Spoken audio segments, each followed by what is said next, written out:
Merci de suivre RTI 1 et bienvenue dans le Flash Info. En Côte d'Ivoire, la troisième phase de l'opération Agir pour les jeunes. 252 jeunes de Boundiali, dans la région nord du pays, ont ainsi bénéficié d'environ 115 millions de francs CFA pour le financement de leurs activités génératrices de revenus ou de la création de micro-entreprises. C'est la ministre de la Solidarité, de la Cohésion sociale et de la lutte contre la pauvreté, Mariatou Koné, qui a remis les chèques aux différents bénéficiaires. Le point dans le journal de 13h. Direction Yamoussoukro, dans la région centre du pays. L'Institut national polytechnique Félix Houphouët-Boigny, bientôt équipé de 600 nouvelles chambres. Il s'agit d'une convention de partenariat entre l'INPHB et Expertise France, une agence de coopération technique internationale. Plus de détails également dans le journal de 13h. Toujours en Côte d'Ivoire, le lancement des activités de la 26e journée mondiale de lutte contre la tuberculose. 19 976 cas confirmés dans le pays. Thème retenu pour l'édition 2021, l'horloge tourne. Les précisions de Didier Nguessan. La Côte d'Ivoire lance la 26e édition de la journée mondiale de lutte contre la tuberculose. Le ministère de la Santé et de l'Hygiène publique a notifié 21 498 cas de tuberculeux en 2019 et 19 976 cas en 2020.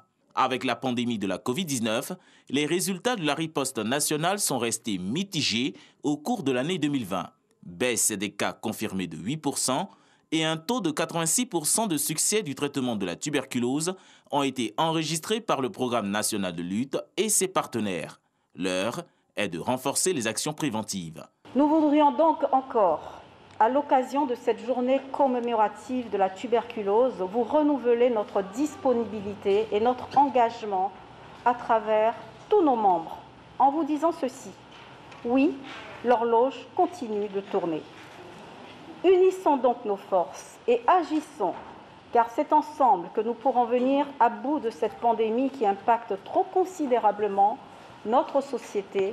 Actuellement, c'est la décentralisation qui est bien amorcée avec plus de 358 centres de prise en charge répartis sur toute l'étendue du territoire.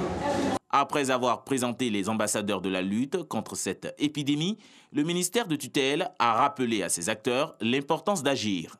En posant cet acte, vous contribuez à sauver des vies de nos populations. Profitez de vos prestations et de toutes les opportunités qui s'ouvriront à vous pour diffuser des messages de sensibilisation sur la tuberculose.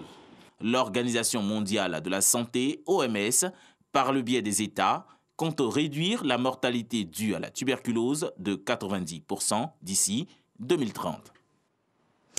À présent, l'actualité hors de chez nous avec ce nouveau massacre dans la région ouest du Niger. Environ 150 morts en 6 jours. Les attaques de djihadistes présumés visant les populations civiles s'intensifient dans cette région proche de la frontière malienne. La dernière ayant frappé le 21 mars dernier les villages de la région de Tawa et tuant au moins 60 civils. Restons au Niger où l'opposant Mahaman Ousmane, candidat à la présidentielle, a contesté le verdict de la Cour constitutionnelle qui a validé la victoire de Mohamed Bazoum. C'était hier lors d'une conférence de presse à Niamey, la capitale. Mahaman Ousmane appelle à une marche pacifique sur l'ensemble du territoire, à la mobilisation du peuple et au soutien des corps constitués et des forces armées.